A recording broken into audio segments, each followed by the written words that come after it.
Fala pessoal, bem-vindos à nossa análise visual de hoje. Bora pular direto para o que interessa e começar essa revisão super prática e de altíssimo rendimento sobre a fisiologia e a bioquímica da síntese de proteínas.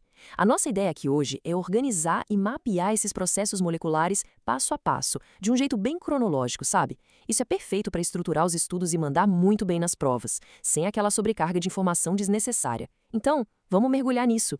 Para começar, a gente precisa encarar de frente um problema fisiológico gigantesco, logo de cara. O corpo humano tem exatamente 0 gramas. Isso mesmo, 0 armazenamento para proteínas não funcionais ou aminoácidos livres.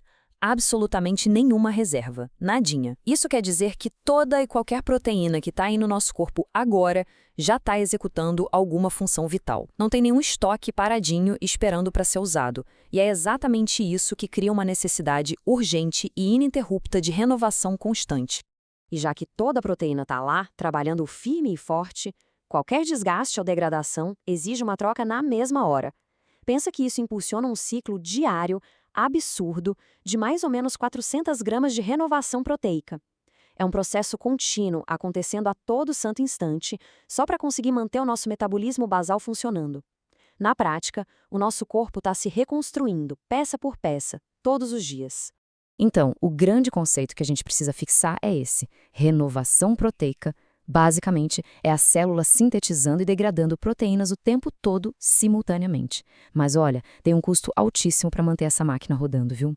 Como a gente acabou de ver que não tem estoque, os aminoácidos que sobram ou que não são perfeitamente reaproveitados não podem ser guardados para amanhã. Eles são oxidados e eliminados na hora. É por isso que manter um suprimento constante através da nossa dieta diária não é só importante, é absolutamente indispensável. Rapidinho, esse é o roteiro da nossa revisão para guiar a gente do macro para o micro. Vamos passar pela renovação e falta de estoque, a via da informação, transcrição, tradução e fechar com o nosso resumo e a importância clínica. Ponto 1. A via da informação. Vamos sair um pouco do nível fisiológico macro e entrar direto na célula. Para facilitar essa visualização molecular, vamos usar a nossa velha e boa analogia da fábrica. Imaginem um DNA como um livro de receitas mestre, super valioso, altamente seguro e trancado a 7 chaves lá na sala da diretoria, que é o núcleo da célula. E a regra de ouro aqui é que a informação só flui em um sentido. Ela sai do DNA original, vira uma cópia de RNA e finalmente se transforma no produto físico que é a proteína. E aqui vai um detalhe de alto rendimento que chove em prova: o famoso transcriptoma. Sabiam que só uns 2% de todo o nosso genoma realmente codifica proteínas? Pois é. Isso mostra que a nossa fábrica é absurdamente eficiente e seletiva. Ela não sai imprimindo o livro de receitas inteiro à toa. Ela transcreve pura e simplesmente as receitas exatas que a célula está precisando naquele exato momento de renovação. Beleza? Ponto 2. Transcrição, a cópia genética. Vamos ver o primeiro passo dentro desse núcleo. Seguindo com a nossa analogia da fábrica, a transcrição é literalmente o ato de tirar uma fotocópia de trabalho. A gente chama essa cópia de RNA mensageiro ou só mRNA. Fazer essa cópia é uma sacada genial, porque permite que as instruções vitais desçam lá para o chão de fábrica sem colocar em risco o nosso livro de receitas mestre. A integridade daquele DNA original precisa ser mantida a qualquer custo. E para organizar os estudos é super útil quebrar isso em 3 fases cronológicas perfeitas. Primeiro, temos a iniciação, que é quando o maquinário se liga no ponto de partida certinho. Segundo, o alongamento, que é a construção literal da nossa fita de RNA. E por último, claro, o término, quando essa fotocópia primária fica pronta. Memorizar essa estrutura de 3 passos é uma tática de ouro para organizar a cabeça na hora de qualquer exame. Agora, é incrível notar o nível de precisão exigido aqui. Todo esse processo é orquestrado pela famosa enzima RNA polimerase. E olha, ela não faz o trabalho de qualquer jeito, não. Ela precisa encontrar as regiões promotoras exatas para garantir que a cópia saia perfeita. Além disso, essa etapa inteira é super regulada por sinais hormonais e um detalhe crucial: exige que a estrutura da cromatina do DNA esteja bem relaxada para poder ser lida. É tudo milimetricamente calculado.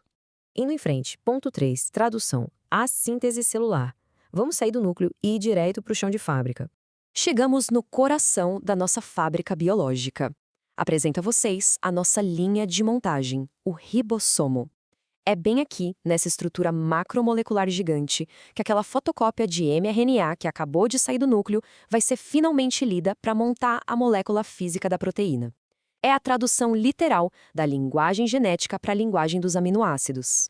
Mas aí fica a dúvida: como os bloquinhos de construção chegam nessa linha de montagem? Bom, é aí que entra o nosso RNA transportador, o tRNA. Imagine o tRNA como um caminhão de entrega molecular extremamente preciso. Cada um deles carrega um aminoácido específico e tem um anticódon que precisa encaixar feito uma chave na fechadura do códon do mRNA. É esse encaixe mecânico perfeito que garante que o aminoácido certinho seja adicionado, mantendo totalmente a integridade de toda a cadeia polipeptídica. E da mesma forma que na transcrição, a tradução pode ser dividida nas mesmas 3 fases lógicas para facilitar a nossa vida. Iniciação, quando o ribossomo, o mRNA e o primeiro tRNA se juntam. Alongamento, o trabalho pesado de ir formando as ligações peptídicas, tijolo por tijolo. E término, quando o fator de liberação entra em ação e finalmente solta a nossa nova proteína, prontinha para trabalhar. Manter esse ritmo de 3 passos torna a decoreba incrivelmente mais leve. Ponto 4. Precisão e o gigantesco custo energético. Um comparativo clássico de provas. Olha só! Comparando os dois processos, na transcrição, lá no núcleo, a grande estrela é a RNA polimerase, criando o nosso transcrito de RNA. Já a tradução é um jogo bem diferente. Ela exige não só os ribossomos, mas também a ação vital daquelas enzimas chamadas aminoacil-tRNA sintetases. E o ponto mais alto dessa comparação é o custo. A tradução consome um investimento simplesmente massivo de energia, usando tanto ATP quanto GTP. É um processo absurdamente dispendioso, o que explica por que a célula gasta tanta energia só para manter essa linha de montagem rodando o tempo todo. E para fechar, ponto 5. Resumo e a importância clínica de tudo isso. Essa é aquela tela para tirar print e salvar para a véspera da prova. É o nosso resumão esquemático. Lembrem-se, não temos armazenamento nenhum de proteínas, o que impulsiona aquela renovação gigante de 400 gramas todo dia. E o que sobra da dieta? É oxidado. A informação flui num caminho de mão única, DNA, mRNA e depois proteína. A transcrição acontece bem guardadinha lá no núcleo, enquanto a tradução no citosol usa ribossomos e exige uma quantidade massiva de energia. É entender esses passos básicos que nos faz compreender clinicamente por que qualquer falha metabólica afeta o corpo de forma tão rápida. E para terminar a nossa explicação de hoje, eu quero deixar uma pulga atrás da orelha de vocês. Pensem bem, considerando esse ciclo frenético e ininterrupto e a total, absoluta falta de estoques de reserva, o que acontece com as linhas de montagem das nossas células durante um jejum prolongado? Como é que essa maquinária inteira de transcrição e tradução vira chave e muda as prioridades para lidar com uma crise de energia e material? Essa é a ponte fisiológica perfeita para os estudos de regulação metabólica que vem por aí.